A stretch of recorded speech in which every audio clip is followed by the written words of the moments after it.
অনলাইনে চাকরির আবেদন থেকে শুরু করে বিভিন্ন জায়গায় দেখা যাচ্ছে 300 বাই 300 পিক্সেলের ছবি লাগে।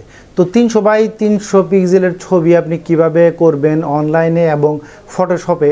তো চলুন আজকে আমরা দেখব যে 300 বাই 300 পিক্সেলের ছবি কিভাবে তৈরি করবেন। পাসপোর্ট সাইজের ছবি থেকে আপনি 300 বাই 300 পিক্সেলের ছবি কিভাবে তৈরি করবেন, যেটি দিয়ে আপনি অনলাইনে বিভিন্ন আবেদনের কাজ সম্পূর্ণ করতে পারেন। তো চলুন স্ক্রিনে প্রথমে আপনি গুগল ব্রাউজারে যাবেন। গুগল ব্রাউজারে গিয়ে আপনি গুগলে গিয়ে এরকম ফটো রিসাইজার 300 বাই 300 লিখে সার্চ করুন।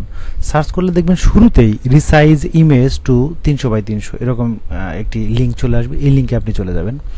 লিঙ্কে চলে গিয়ে দেখুন লেখা আছে সিলেক্ট ইমেজ। তো সিলেক্ট ইমেজ অথবা এখানে একটা ছবি এনে ছেড়ে দিলেও হবে।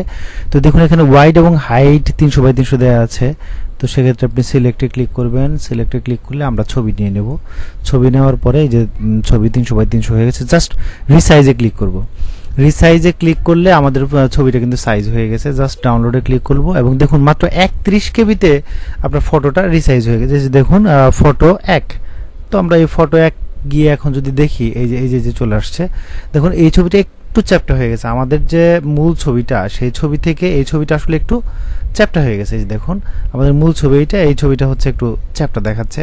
তো এরকম যদি না চাই আমরা কিন্তু ফটোশপে এসেও, অর্থাৎ যে কোনো ফটোশপে এসে আমরা সহজে করে নিতে পারি। সেজন্য আপনাকে এই যে এখানে দেখুন একটু অপশন আছে, সেই অপশনে যেতে হবে ক্রপ টুল। এই ক্রপ টুলে গিয়ে আপনি 300 পিক্সেল পিএক্স লিখে দিবেন, 300 পিএক্স লিখে দিবেন। আর এখানে রেজুলেশন যে দেওয়া আছে 75।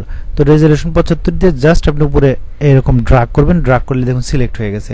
তার মানে 300 বাই 300 হয়ে গেছে। জাস্ট উপরে ডবল ক্লিক করলেই আপনার ছবিটা রিসাইজ হয়ে গেল। এটি সেভ করলে দেখুন এটি কিন্তু হয়ে যায় না, অর্থাৎ চ্যাপ্টা হয়ে যায় না। তো এইভাবেও করতে পারেন ফটোশপে এসে, অথবা আপনি চাইলে কিন্তু অনলাইনে খুব সহজে এরকম ফটো রিসাইজের যে টুল আছে টুলস দিয়ে করে নিতে পারেন। এইভাবে আপনি কিন্তু নিজেই পাসপোর্ট সাইজের ছবি অথবা দেখা যাচ্ছে যে আপনি স্ট্যাম্প সাইজের ছবি থেকে স্ক্যান করা অথবা ক্যামেরায় তোলা ছবি খুব সহজেই 300 বাই 300 করে যে ওয়াইড এবং হাইট সেটি কিন্তু তৈরি করে ফেলতে পারেন। ধন্যবাদ।